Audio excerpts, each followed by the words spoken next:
Kozhippally പരത്തരക്കണ്ടം check ഡാമിന് സമീപം മുങ്ങിമരണങ്ങൾ ഉണ്ടായിട്ടുള്ള സാഹചര്യത്തിൽ പ്രദേശത്ത് ഡിസാസ്റ്റർ മാനേജ്മെന്റ് ആക്ട് പ്രകാരം ആവശ്യമായ നടപടികൾ കൈക്കൊള്ളണമെന്ന് താലൂക്ക് വികസന സമിതി യോഗം ആവശ്യപ്പെട്ടു.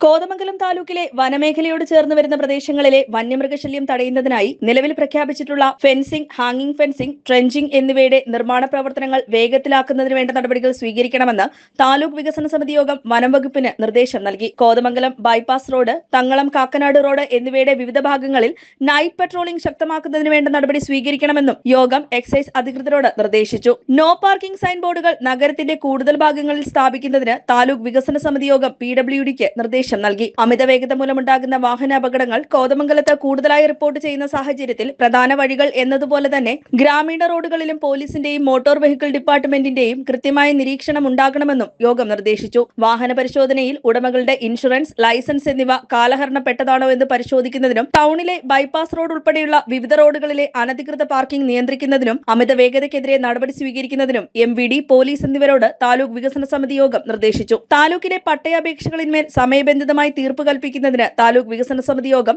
തഹസിൽദാർ, സ്പെഷ്യൽ തഹസിൽദാർ എന്നിവർക്കും നിർദ്ദേശം നൽകി. കോതമംഗലം താലൂക്ക് ആശുപത്രിയിലെ പോസ്റ്റ്മോർട്ടം സംബന്ധിച്ച പ്രശ്നങ്ങൾ താലൂക്ക് വികസന സമിതി യോഗത്തിൽ ചർച്ച ചെയ്തു. യോഗത്തിൽ കോതമംഗലം MLA ആന്റണി ജോൺ അധ്യക്ഷത വഹിച്ചു. Municipal chairman KK Tomy, tahsildar Anilkumar M, Kottappady panchayat president Mini Gopi, Keerampara panchayat president Gopi MP, municipal standing committee chairman KA Noushad, രാഷ്ട്രീയ പാർട്ടി പ്രതിനിധികളായ PT ബെന്നി, ബേബി പൗലോസ്, അഡ്വക്കേറ്റ് പോൾ മുണ്ടക്കൽ, വിവിധ വകുപ്പ് മേധാവികൾ തുടങ്ങിയവർ യോഗത്തിൽ പങ്കെടുത്തു.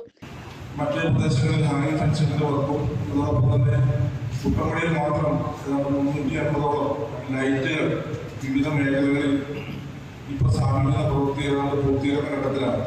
ശിവരാത്രിയുടെ എന്നാണ് ഇവിടെ നമ്മുടെ മുന്നേക്കാട് അങ്ങനെ ആക്രമണമുണ്ടായി. വലിയ പരിക്കില്ലാതെ നേരത്തെ ഉണ്ടായ ഒരു ആശങ്ക നമ്മുടെ കോട്ടപ്പടി പിന്നീട് പഞ്ചായത്തിന്റെ അതിർത്തിയിൽ കുളങ്ങാട്ടുപുഴ പ്രദേശത്ത് കടുവയുടെ സാന്നിധ്യം സ്ഥിരീകരിച്ചതിനെ കൊണ്ടാണ് ഒരു ആശങ്ക പ്രദേശത്തുണ്ടായിരുന്നു. News desk KCV news.